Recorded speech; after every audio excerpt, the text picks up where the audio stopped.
بيبدأ الفيلم ب4 يوليو، وبيكون في مجموعة أصدقاء عم يشجعوا صديقتهم هيلين يلي بتكون فازت بلقب ملكة الجمال، وبصيروا يشجعوها، وحبيبها باري بيصير يغازلها وهي بتكون مبسوطة كتير. بعدها بيكون في حفلة تانية على الشط، وبتكون هيلين وجولي أصدقاء كتير، وبيكون معهم كمان صديقهم ماكس، وبيكون بيحب جولي بس هي بتحب راي. بعدها بيروحوا سوا ليحتفلوا على شط البحر، وهن قاعدين هنيك بيحكوا عن قاتل متسلسل بيقتل بالخطاف تبع الصيد، بس كلهم ما بيكونوا كتير مقتنعين بالقصة، بس راي بيكون مقتنع كتير فيها، وجولي بتفهم إنه كل هذا الحكي خرافات وما له حقيقي.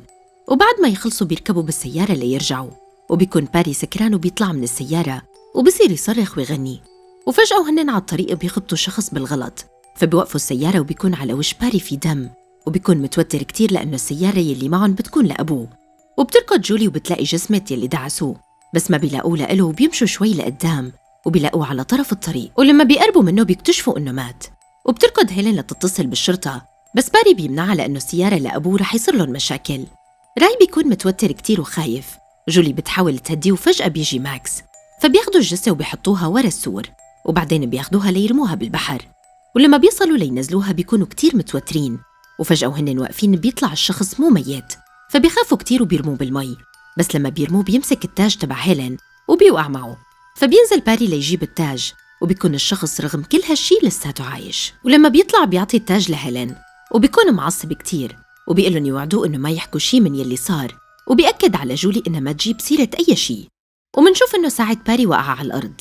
بعد مرور سنة منشوف جولي سافرت وصارت بالجامعة، وبتكون رفيقتها متضايقة منها لأن كل هي الفترة ما سافرت لعند أهلها، وبتكون جولي خايفة ترجع لعند أهلها بسبب يلي صار بالصيف الماضي معهم. وبعدها بتقرر إنها تسافر لعند أهلها، ولما بتروح بيكون واضح عليها القلق والتعب لأنه الموضوع ما راح من راسها، وإما بتلاحظ عليها هذا الشيء وبتعطيها البريد يلي وصل، ولما بتفتحه جولي بيكون مكتوب فيه أنا بعرف شو عملتي الصيف الماضي. بتخاف كتير وما بتخبر أمها بالموضوع، وبالليل وهي قاعدة بغرفتها بتكون خايفة وحاسة إنه في حدا عم يراقبها. تاني يوم بتروح جولي لعند هيلين، وهنيك بتقابل مرت أبوها يلي ما بتحبها أبداً وما بتسلم عليها، وبتقابل هيلين وبتورجيها الورقة، وطول الوقت وهن عم يحكوا منشوف مرت أبوها عم تطلع فيهم. وبعدها بيروحوا لعند باري ليحاولوا يلاقوا حل للموضوع، بس باري بالأول بيكون مو مهتم للموضوع أبداً، وبيفكروا مسحة من شي حدا. وبتقوله جولي إنه الشخص يلي دعسوه بيكون اسمه ديفيد أيجن، وإنه بعد الحادثة ب3 أسابيع الشرطة لقت جثته علقانة بشبكة صيد، والشرطة اعتبروها حالة انتحار. بيتوقع باري إنه ماكس هو يلي عم يعمل هذا الشي، وبيروحوا لعند ماكس وبيفوت باري ليحكي معه، وبيسحب عليه الخطاف وبيقول له يبطل هيك مسحات، بس ماكس بيكون ما له علاقة بشي، وبيقول له إنه ما بيعرف مين عمل هيك وبيعصب عليه. وبعدها بيقابلوا راي اللي بيكون مو فاهمان شو القصة، وبيروحوا باري وهيلين ليتركوهن لحالهم. بيكون راي صار له فترة مو شايف جولي، وبيقعدوا بيحكوا سوا. ماكس لما بيكون عم يشتغل ويجهز يلي اصطاده، منلاحظ آثار خطاف على لوح الثلج، وفجأة بيظهر القاتل وبيضربه بالخطاف وبيقتله. بالليل بيروح باري على الجيم ليتدرب، وفجأة بيحس إنه في حركة حواليه، وبيلاقي كروت عليها نفس الحكي اللي انبعت لجولي، وبيحس إنه في شخص عم يراقبه فبيلحقه، وبيلاقيه أخذ سيارته ومشي. وفجأة القاتل بيغير اتجاهه وبيدعس باري، وبيكون باري على الأرض ومو قدران يتحرك، وبيقرب منه القاتل وبيرفع الخطاف بوشه، وبيكون القاتل لابس قناع غريب بس ما بيقتل باري. وبعدها منشوف باري بالمشفى، وبتجي جولي لعنده وبتقله شفت إنه الموضوع مو مسحة وماكس ما له علاقة، وبيقول لها باري مزبوط وشو بدنا نعمل هلأ، فبتقترح عليه إنه يخبروا الشرطة، بس هو بيرفض وبيقول لها لو كان بده يقتله كان قتله. بعدها بيصيروا جولي وهيلين يحاولوا يجيبوا معلومات عن ديفيد، وبيعرفوا إنه حبيبته سوزان ماتت بحادث بسببه. وبعدها بيحاولوا يدوروا على موقع بيته ليقابلوا حدا من أهله، وبيلاقوه إنه ساكن بمنطقة منعزلة بالغابة، وبيروحوا لهنيك وبيكون واضح إنه البيت فاضي. بعدين بتفتح لهم أخته ميسي اللي بتكون حذرة بحكيها وغريبة، وبخبروها إنه انقطعوا بالطريق مشان يقدروا يفوتوا لعندها ويبحثوا بالبيت. وهن جوات البيت بتشوف جولي صورته، وبتكون متذكرة ملامحه بالتفصيل. وبعدها بيسألوا ميسي عن يلي صار مع حبيبته سوزان وسبب موتها، فبتقولن إنها ما بتعرف شي غير إنه أهل البلد كلهم بيلوموه على موتها. وبعدها بيرجعوا على السيارة وبيكونوا ما قدروا يستفيدوا من شي، وهن بالسيارة بتقلها هيلين لجولي إنه هو انتحر بسبب حبيبته، وإنه هن هيك ما لهم علاقة بشي، فبتقلها إذا أنت هذا الشي بيريحك أنت حرة، وبتتركها وبتمشي. ولما بترجع هيلين على البيت بيكون أبوها قاعد وعم يتفرج على التلفزيون ومعلي الصوت، ولما بتصل منشوف القاتل وصل قبلها وفات على غرفتها، وبتطلع هي على غرفتها وهي عم تسرح شعرها. بتجي مرت أبوها وبتصير تحكيها حكي مزعج. تاني يوم الصبح بتصحى هيلين وبتلاقي إنه شعرها كله مقطع، فبتتصل بجولي وبتقلها تجي لعندها فوراً. ولما بتكون جولي بسيارتها على الطريق بتصير تسمع صوت غريب، ولما بتنزل لتشوف شو هالصوت بتلاقي مجموعة من السلاطعين وجثة بالسيارة. فبتخاف وبتصرخ وبتطلع لعند هيلين فوراً يلي بيكون عندها باري وبتخبرهم بيلي صار. فبينزلوا فوراً ليشوفوا السيارة بس بتكون فاضية وما فيها شي، وبتعصب جولي وبتحلف لهم إنه يلي شافته حقيقي. ولما بيجي راي بيهجم عليه باري وبيضربه وبيقول له إنه ما في غيره عم يعمل فيهن هيك. فبيقول له راي إنه هو كمان إجا تهديد مثلن. وبعدها بتخبرهم هيلين عن حقيقة القاتل وبتقولن إنه اسمه باليبو، وهالشي عرفته من أخته. وبيرجعوا على البيت وبيقرروا إنه يتخلصوا من يلي عم يهددهم بحفلة هيلين، وبيقسموا الأدوار بيناتهم.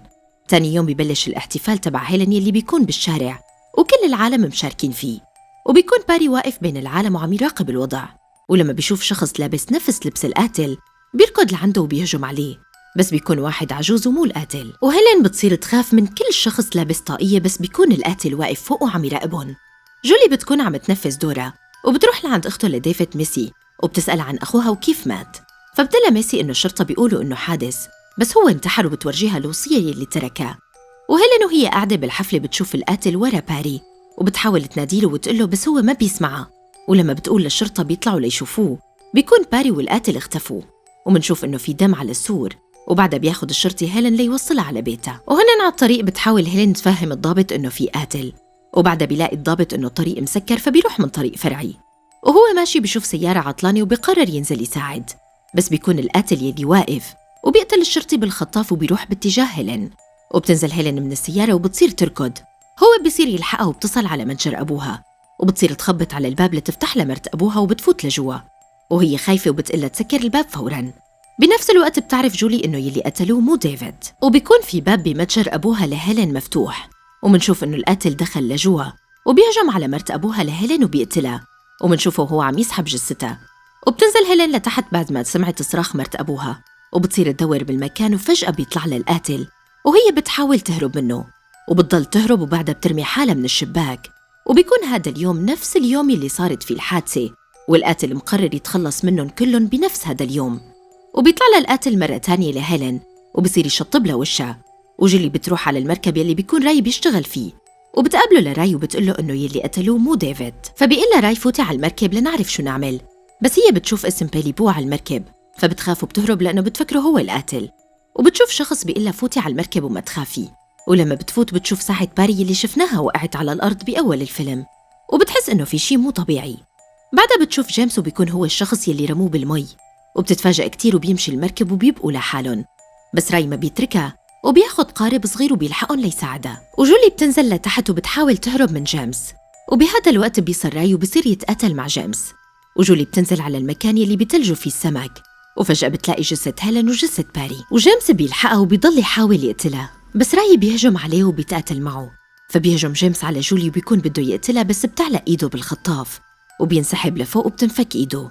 وبعدها بتجي الشرطة وبيقدروا يخلصوه من جيمس، وبترجع حياتهم لطبيعتها بعد ما خلصوا من القاتل. ولهون بتخلص قصة الفيلم، وإذا عجبكن لا تنسوني من اللايك واشتركوا بالقناة وفعلوا زر الجرس ليصلكم كل جديد.